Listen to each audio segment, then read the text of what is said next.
Sholat rajin, puasa sunat, nisfu Sya'ban, umroh, haji. Tapi kalau matinya su'ul khatimah, ada maknanya? Hilang semua amal. Allahumma khtim lana bihusnil khatimah. Ya Allah, matikanlah kami semuanya dalam keadaan husnul khatimah. Masa di tanah suci 5 hari doanya cuma satu, Pak Ustadz? Saya mau mendoakan Ustadz banyak. Bagus. Ya Allah, Ustadz Somad matikan husnul khatimah, keluarganya sakinah mawaddah warahmah, anak-anaknya soleh dan solehah, penghafal Quran, mujahid fisabilillah, gemukkan badannya sikit ya Allah. Boleh apa nggak boleh? Boleh. Doakan, saling mendoakan. Labbaik Allahumma labbaik, labbaik la syarika laka labbaik, innal hamda wan ni'mata lak wal mulka la syarika lak. Labbaik Allahumma labbaik, labbaik la syarika lak labbaik, innal hamda wan ni'mata lak wal mulka la syarika lak. Sifat manusia ini sangat individual, pribadi, sendiri. Yang penting lepas diri sendiri cukup. Tapi ketika di umrah tidak bisa begitu. Kita ini sebagai grup sama-sama masuk Masjidil Haram. Ada yang membimbing di depan, tapi perhatikan juga jamaah di belakang. Saya bimbing di depan. Waktu turun dari hotel panjang. Begitu satu putaran tengok hilang.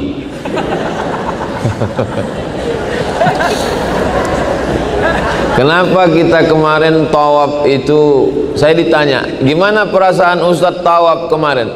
Gimana ya? Seperti duduk di kursi pijat. Mana duduk di kursi pijat, kan dipijat, no, gitulah rasanya tawaf kemarin. Kenapa tawaf kemarin itu luar biasa? Ada 3. Yang pertama, kebetulan kita lagi weekend, hari libur, hari Kamis malam Jumat. Yang kedua, malam Jumat, malam Jumat Sayyidul Ayyam. Yang ketiga, malam nisfu Sya'ban. Saya seumur-umur umrah baru itulah paling dahsyat. Berapa kali kaki saya terangkat-angkat. Ini kan kita didorong dari belakang ini, nggak bisa nahan. Orang yang di depan ini marah sama kita, dia sangka kita mendorong dia, padahal kita juga kena dorong belakang. Semua mata mereka itu, yang orang Afrika, orang itu memandangnya ke saya, karena saya yang baca doa kan. Maka begitu matanya agak tajam, saya pelankan sedikit. Allahu Akbar. Jadi rupanya berjamaah ini kita tidak lagi bisa memikirkan diri sendiri. Saya kalau diri sendiri waktu zaman kuliah dulu memikirkan diri sendiri. Datang putar paling dekat ke arah Ka'bah biar jangan terlalu putarannya, udah habis itu pergi minum air zam-zam, pergi sa'i, tahallul, selesai. Diri sendiri, memikirkan diri sendiri. Tapi setelah kita berjamaah ini beramai-ramai, yang dipikirkan ini bukan cuman satu travel, yang dipikirkan ini adalah 1000 jamaah. Jadi kalau ditanya orang, Ustadz kesini ramai, ya adalah beberapa orang. Berapa orang jamaahnya? 1000. Apa kata dia? Mudah-mudahan umrah kita diterima Allah Subhanahu wa ta'ala. Nah, apa tanda orang itu sudah bisa menyambung tali silaturahim? Yang pertama, tandanya adalah selalu memikirkan orang lain. Coba saya bertanya tapi nggak usah dijawab, dalam hati aja. Apakah kita memikirkan orang lain? Iya Pak Ustadz, saya selalu memikirkan kawan saya ini belanjanya apa aja. Kira-kira harga jilbab dia lebih murah atau lebih mahal? La yu'minu ahadukum, kamu belum beriman, hatta yuhibba li akhi, sampai kau sayang kepada saudaramu, ma yuhibbu li nafsih, sampai kamu sayang pada saudaramu seperti sayang pada diri sendiri. Kalau saya makan, kawan saya udah makan atau belum? Teman saya udah makan atau belum? Nah, jadi selalu memikirkan. Mudah-mudahan pulang dari umrah ini kita menjadi orang yang memikirkan saudara kita, insya Allah. Kalau memikirkan sendiri mau cepat kita bisa, tapi ketika kita ada gerbong, ketika kita ada kawan, ada grup, ada jamaah, selalu bersama-sama. Saya tidak mengatakan diri saya sempurna. Kebetulan tadi malam pulang sholat isya, saya jalan sendiri. Pas jalan sendiri di Zamzam Tower, ketemulah sama kawan sahabat-sahabat ini. Mereka nanya, jalan sendiri Ustaz, kata mereka. Mereka rame. Saya bilang yang namanya laki-laki itu jalan sendiri. Kalau jalan rame-rame itu nggak jantan, saya bilang. Mereka terdiam. Saya bilang begitu, mereka terdiam. Nggak lama kemudian datang ustazah. Saya rupanya nunggu ustazah pulang sholat. Saya selalu nunggu di depan apotik Nahdi. Ustazah, nanti saya tunggu di depan apotik. Nah, begitu ustazah datang, baru mereka, oh ternyata nunggu. Jadi kalau kita jalan sendiri, sedangkan Nabi Muhammad SAW jalannya tidak sendiri. Dia didampingi orang tua yang bijaksana, Abu Bakar Siddiq, didampingi anak muda yang cerdas, Ali bin Abi Thalib, didampingi anak muda yang kaya raya, Utsman bin Affan, didampingi anak muda yang bertenaga, pemenang gulat setiap tahun di pasar Ukaz, Umar bin Khattab, didampingi perempuan yang kaya raya, banyak harta, Khadijah, didampingi perempuan yang setengah agama diambil dari ijtihad kepalanya, Aisyah, didampingi oleh seorang perempuan yang rela membawa makanan sampai naik ke Jabal Zur, Asma, didampingi oleh seorang laki-laki yang meriwayatkan hadis paling banyak, Abu Hurairah. Jadi coba kita pikirkan, kita ini kelompok yang mana? Saya ini orang tua yang bijaksana Pak Ustadz, Abu Bakar. Saya ini anak muda yang bertenaga Pak Ustadz, Umar. Saya ini perempuan bisnismen Pak Ustadz, Khadijah. Setelah saya pikir-pikir, saya nggak masuk kemana-mana Pak Ustadz, Abu Lahab. Nauzubillah, nggak mungkin. Gak mungkin kita ini kosong, pasti ada kelebihan-kelebihan. Makanya dulu anak-anak itu dinilai punya kelebihan ranking 1 kalau pelajarannya 5: fisika, kimia, matematika, bahasa Inggris, PMP, PSPB, Pancasila. Sekarang saya tanya anak saya, Babah, kata Hazik, tanda tangan rapor. Saya tanya, ranking berapa? Kami sekarang nggak pakai ranking lagi. Kenapa berubah pendidikan kita? Karena dulu anak-anak dibilang pintar kalau 5 pelajaran, padahal ada pelajaran yang lain, belajar berkomunikasi, belajar relasi, belajar hubungan yang baik.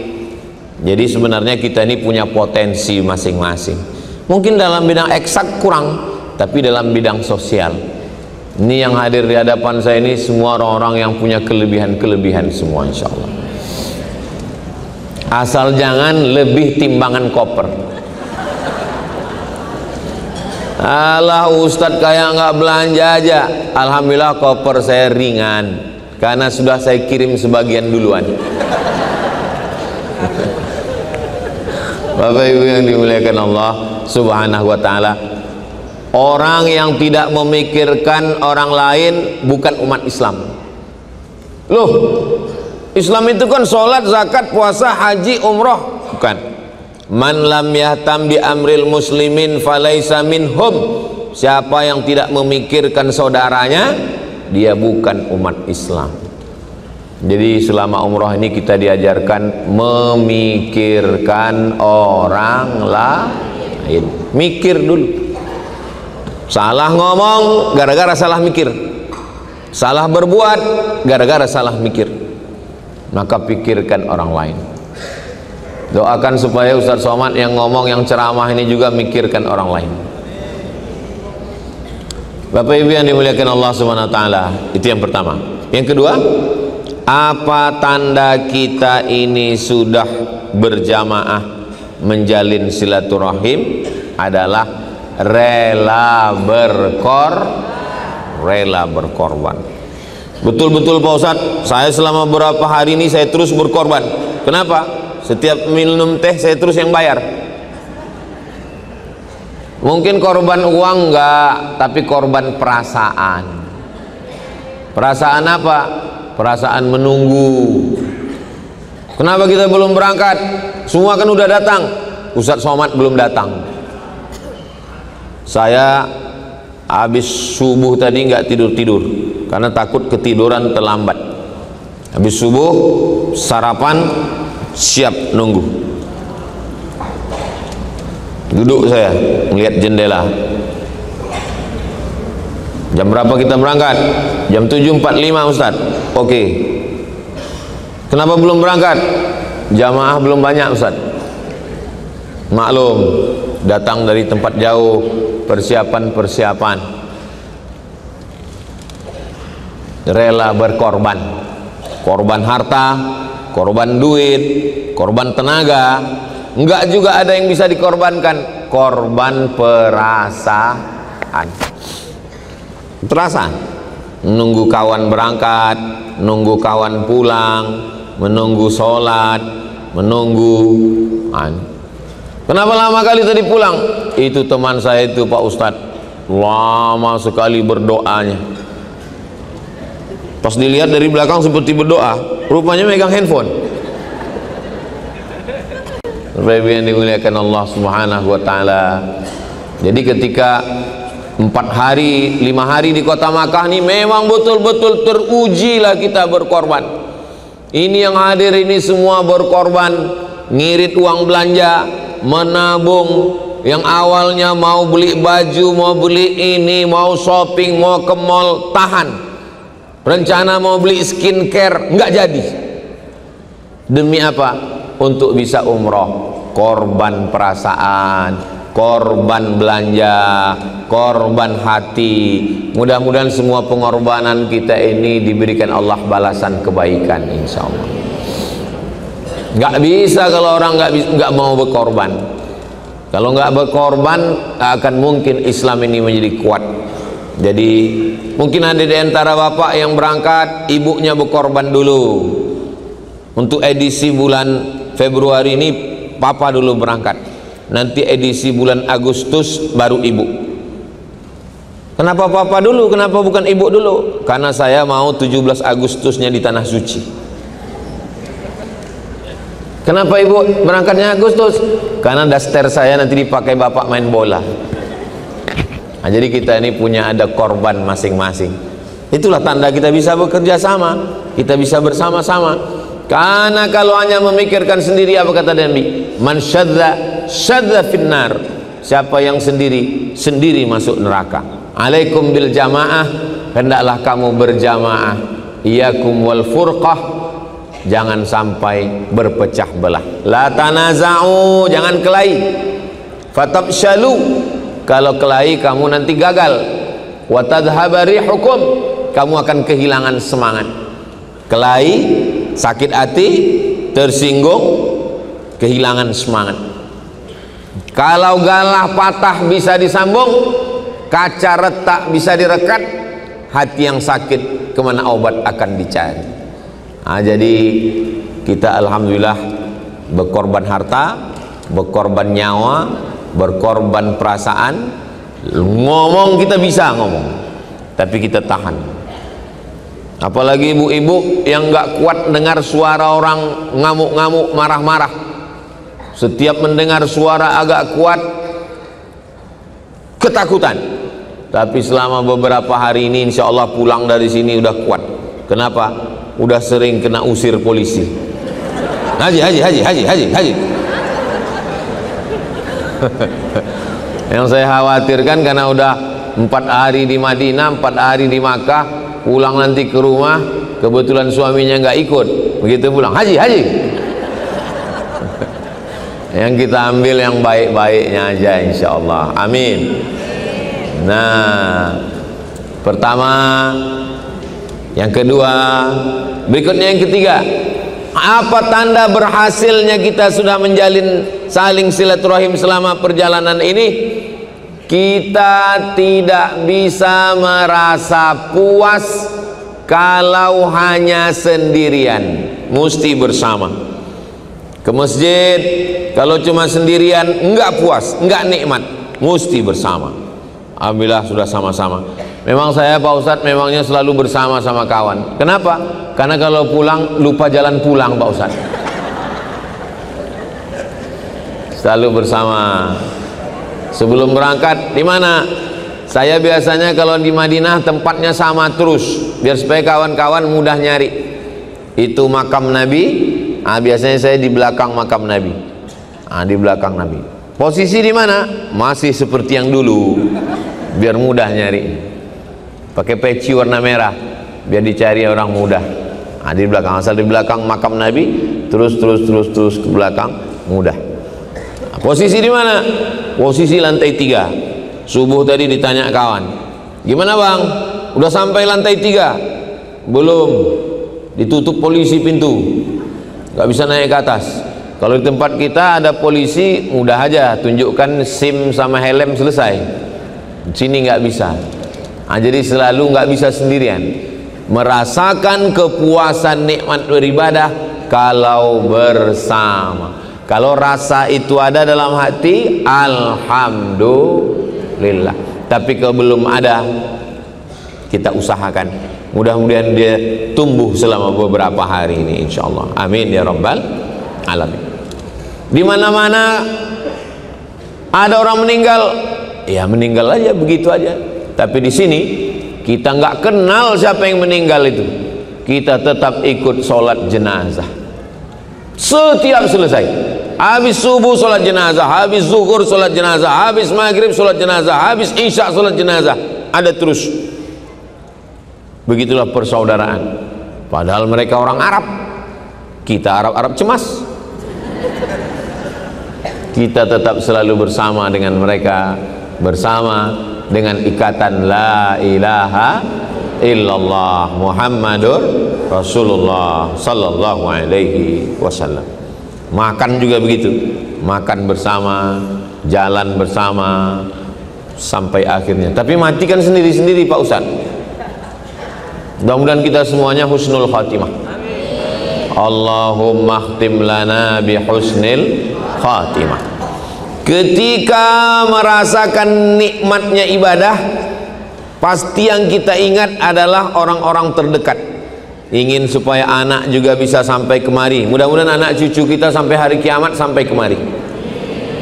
Ingin supaya mantu, kawan, sahabat, teman-teman sekolah, tetangga, semuanya bisa sampai ke Baitullah insyaallah. Amin ya rabbal alamin.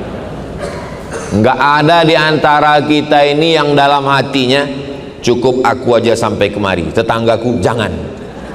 Enggak ada. Ada di antara ibu bapak berpikir begitu? Ada. Saya selalu dalam hati saya, kalau bisa aku tolong, kalau nggak bisa, ya Allah berikan dia rezeki supaya dia sampai kemari. Bayangkan wajahnya. Alhamdulillah Pak Ustadz, selama 4 hari di Madinah saya sudah doakan kawan saya. Selama di Makkah ini juga udah saya doakan, mudah-mudahan syanu. Yang baik-baik, yang nggak baik saya doakan jangan sampai kemari Pak Ustadz.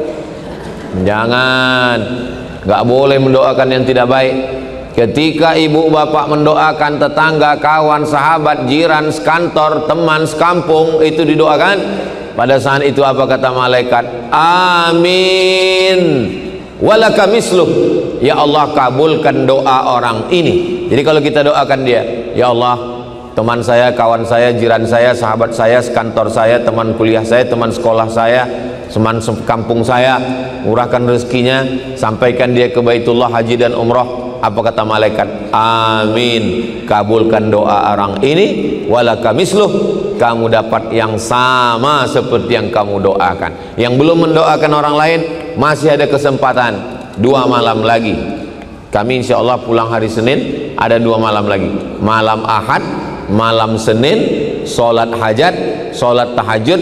Kita doakan semua keluarga, kawan, sahabat, jiran, orang kampung, semuanya sampai ke Baitullah insya Allah. Amin ya Rabbal. Saya Pak Ustadz belum pernah mendoakan orang lain. Siapa bilang kita belum pernah mendoakan orang lain? Ibu mendoakan saya setiap subuh, bapak mendoakan saya setiap sholat. Mana doa untuk Ustadz Somad? Assalamu alayka ayyuhan nabiyyu wa rahmatullah wa barakatuh, wassalamu alayna wa ala ibadillahis. Kira-kira kita masuk atau tidak? Masuk. Kenapa kita masuk? Itu kan yang didoakan wa ala ibadillahis sholihin. Karena kita juga masuk dalam golongan orang yang soleh. Karena selesai wudu, Allahumma ja'alni minat tawabin wa ja'alni minal mutatahhirin wa ja'alni min ibadikas wa ja'alni min ibadikas sholihin. Itulah hubungan korelasi antara doa wudhu dengan sholat. Karena selesai wudhu minta jadi orang soleh, sebelum wudhunya batal dia tetap soleh, sampai batal pun tetap soleh. Dan setelah itu wassalamu alaina wa ala ibadillahis sholih. Yang keempat, apa tanda berhasilnya silaturahim kita selama di tanah suci ini adalah kita selalu memintakan, memohonkan kepada Allah yang terbaik. Doakan. Saya tidak minta doa yang banyak-banyak sama ibu bapak sekalian. Sama ibu, sama bapak, saya cuma minta doa satu saja, nggak banyak-banyak. Kira-kira boleh saya minta? Doanya satu, matikan Ustadz Somad husnul khatimah. Oh, makbul ini. Sholat rajin, puasa sunat, nisfu Sya'ban, umroh, haji. Tapi kalau matinya su'ul khatimah, ada maknanya? Hilang semua amal. Allahumma khtim lana bihusnil khatimah. Ya Allah, matikanlah kami semuanya dalam keadaan husnul khatimah. Masa di tanah suci 5 hari doanya cuma satu Pak Ustadz? Saya mau mendoakan Ustadz banyak. Bagus. Ya Allah, Ustadz Somad matikan husnul khotimah, keluarganya sakinah mawaddah warahmah, anak-anaknya soleh dan solehah, penghafal Quran, mujahid fisabilillah, gemukkan badannya sikit ya Allah. Boleh apa nggak boleh? Boleh. Doakan, saling mendoakan. Datang orang kafir musyrik menyiksa sahabat Nabi. Nama ayahnya Yasir, nama ibunya Sumayyah, nama anaknya Ammar. 3. Nama anaknya Ammar, nama ayahnya Yasir, nama ibunya Sumayyah. Sampai keluar kata-kata kekafiran dari dalam mulutnya. Sahabat ramai-ramai ngadu ke Nabi, ya Rasulullah, itu Ammar, dari mulutnya sudah keluar kata-kata kekafiran. Langsung turun ayat membela Ammar. Salah satu kehebatan Ammar bin Yasir, dibela Allah dalam Al-Quran. Illa man ukriha wa qalbuhu mutmainnum bil iman. Orang yang mengucapkan kata-kata kafir maka dia kafir. Illa man ukriha, kecuali kalau dia dipaksa. Wa qalbuhu mutmainnum bil iman, dan hatinya tetap tenang dalam iman. La ilaha illallah Muhammadur. subhanallah, walhamdulillah, wa la ilaha illallah, wallahu akbar, wa la hawla wa la quwwata illa billahil aliyyil azim. Sahabat Nabi itu memikirkan orang lain, mendoakan. Sampai di kota Madinah, sholatnya menghadap Baitul Maqdis. Selama di Makkah, sholatnya menghadap Ka'bah. Sampai di Madinah, sholatnya menghadap ke Baitul Maqdis. Lalu kemudian Nabi diejek sama orang Yahudi. Apa kata orang Yahudi? Lihat itu, Muhammad sholatnya menghadap ke Baitul Maqdis. Sampai Nabi matanya menghadap ke langit. Apa kata Allah? Qad nara taqalluba wajhika fis sama. Kami melihat wajahmu menghadap ke langit. Falanwalliyannaka qiblatan tardaha. Kami akan mengalihkan arah kiblat. Itulah dia masjid yang Bapak Ibu kemarin ziarah di Madinah, namanya Masjid Qiblatain. Masjid Qiblatain, dua kiblat itu pindahnya kiblat dari Masjid Aqsa ke Masjidil Haram, dan pindahnya masjid arah dari Masjid Aqsa ke Masjidil Haram itu pada bulan Sya'ban. Dan sekarang kita sedang berada di bulan Februari. Kita sedang berada di bulan Sya'ban. Jadi berapa lama sholat menghadap ke Baitul Maqdis itu? Nabi hijrah pada bulan Rabiul Awal. Rabiul Akhir, Jumadil Awal, Jumadil Akhir, Rajab, Sya'ban, Ramadan, Syawal, Zulqa'dah, Zulhijjah, Muharram, Safar, Rabiul Awal, Rabiul Akhir, Jumadil Awal, Jumadil Akhir, Rajab, Sya'ban. 18 bulan, 17 bulan, tergantung cara ngitungnya, 17 atau 18 bulan ngadap ke Baitul Maqdis. Lalu ketika turun ayat fawalli wajhaka syatral masjidil haram, hadapkan wajahmu ke arah Masjidil Haram, sahabat-sahabat datang menjumpai Nabi. Ya Rasulullah, yang mereka tanyakan apa? Apa yang mereka tanyakan? Yang mereka tanyakan, bagaimana saudara kami yang meninggal, dan waktu mereka meninggal itu sholatnya ngadap ke Masjidil Aqsa, sekarang sudah pindah ngadapnya ke arah Masjidil Haram. Selama 18 bulan mereka sholat itu, bagaimana sholat mereka ya Rasulullah? Tengok, perhatikan bagaimana mereka memikirkan orang lain. Mereka nggak mikirkan diri mereka. Mereka bukan sibuk nanya kenapa kiblat berpindah, kenapa dulu ke sana, kenapa sekarang ke sana. Enggak. Yang mereka tanyakan, bagaimana saudara kami yang dulu menghadap ke Masjidil Aqsa, sekarang pindah ke Masjidil Haram, sholatnya bagaimana? Turun ayat, wa ma kana Allahu liyudhi'a imanahum. Allah tidak menyia-nyiakan sholat mereka. Imanahum, ayat imanahum di situ maksudnya sholatahum. Allah tidak menyia-nyiakan sholat mereka. Mereka yang dulu menghadap ke Masjidil Aqsa, sholatnya diterima Allah, dan yang ke Masjidil Haram juga diterima Allah. Tapi sekarang kita sholatnya hadap ke Masjidil Haram. Jangan sampai masuk hotel nggak ada tandanya, tiba-tiba langsung sholat. Pas salah kiblat, pas ditanya, kau tadi salah kiblat, kemanapun diterima Allah. Itu dulu. Kalau sekarang kita mesti mencari arah kiblat. Fawalli wajhaka syatral Masjidil Haram. Ada seorang laki-laki di depan Ka'bah. Apa kata dia? Labbaik Allahumma syubrumah, labbaik Allahumma syubrumah. Syubrumah itu siapa? Kata Nabi. Syubrumah itu saudara saya ya Rasulullah. Syubrumah nama orang, namanya Syubrumah. Saya hajikan Syubrumah, saya umrohkan Syubrumah. Kata Nabi, Subrumah itu siapa? Subrumah itu saudara saya. Menghajikan, mengumrohkan saudara, padahal diri sendiri belum. Lalu Nabi tanya, kamu sudah haji atau belum? Belum. Kata Nabi, nggak bisa. Hajikan dulu dirimu, baru hajikan subrumah. Umrohkan dulu dirimu, baru umrohkan subrumah. Makanya kemarin umroh yang pertama itu umroh kita.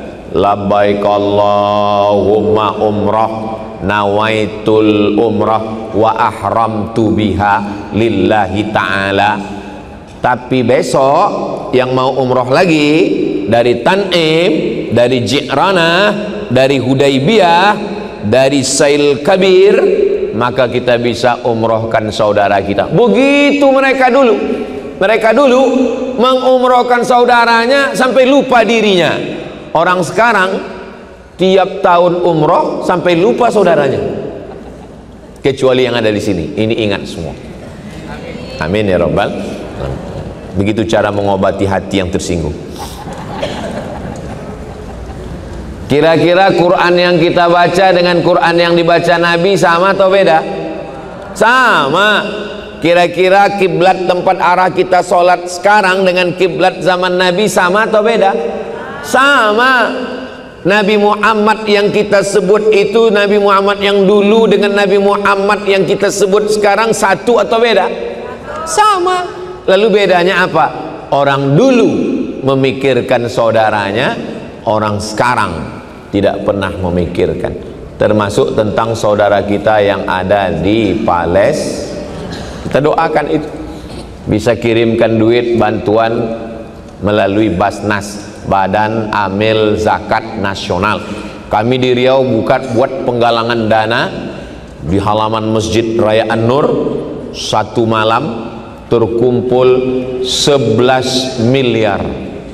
Kira-kira 11 miliar itu kalau dibelikan cendol, berenang sambil minum cendol. Mudah-mudahan semua yang menolong, dia juga nanti akan ditolong Allah insyaallah. Wallahu fi aunil abdi. Allah akan menolong seorang hamba. Makanal abdu fi auni akhih, selama hamba itu masih mau menolong saudaranya. Selama kita masih mau menolong saudara kita, tolong. Saya nggak bisa nolong dengan duit Pak Ustadz, tolong dengan tenaga. Dengan tenaga nggak bisa Pak Ustadz, dengan doa pun nggak bisa Pak Ustadz, mati aja.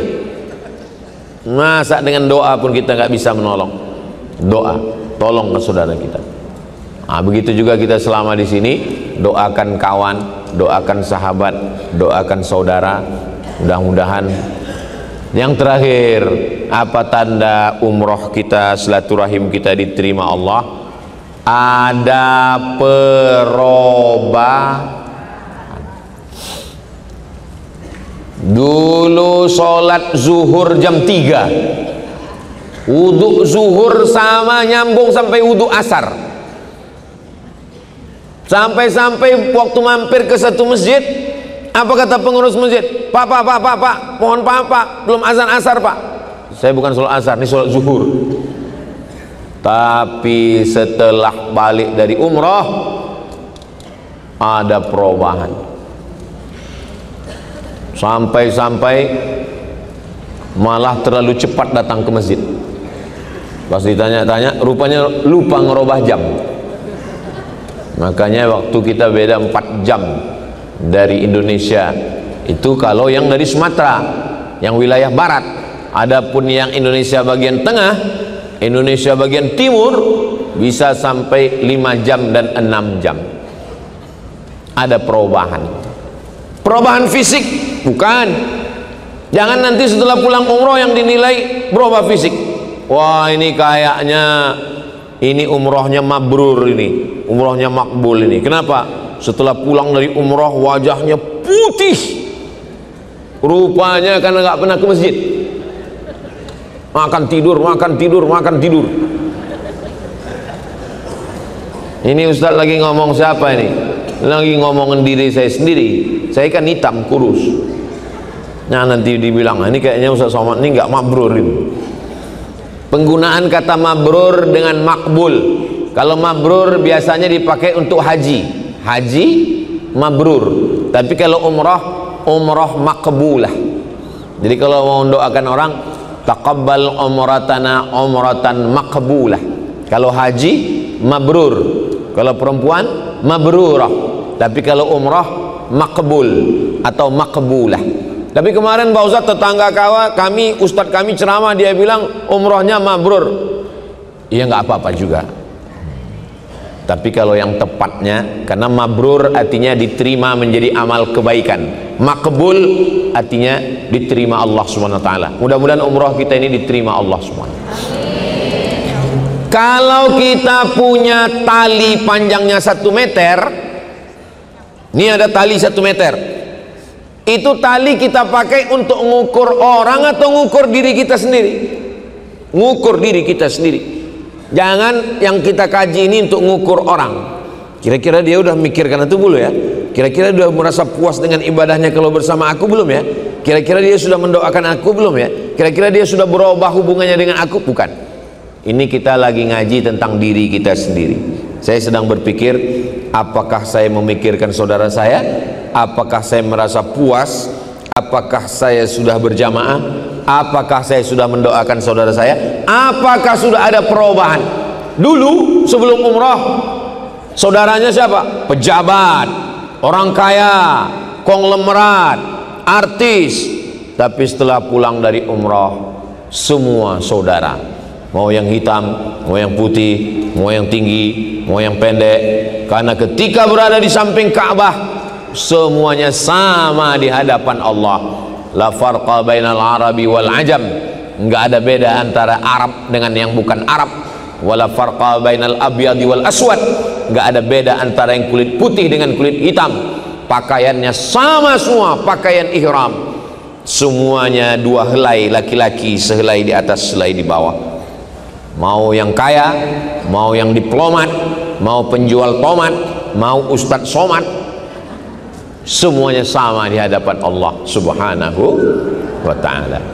Mudah-mudahan apa yang saya sampaikan ini, 5 poin ini bermanfaat untuk kita semua, dan kita termasuk orang-orang yang tersambung tali silaturahimnya insyaallah. Amin ya rabbal ala sayyidina Muhammad. Kepada ustadz-ustadz kita, pembimbing-pembimbing kita doakan supaya panjang umur, sehat-sehat.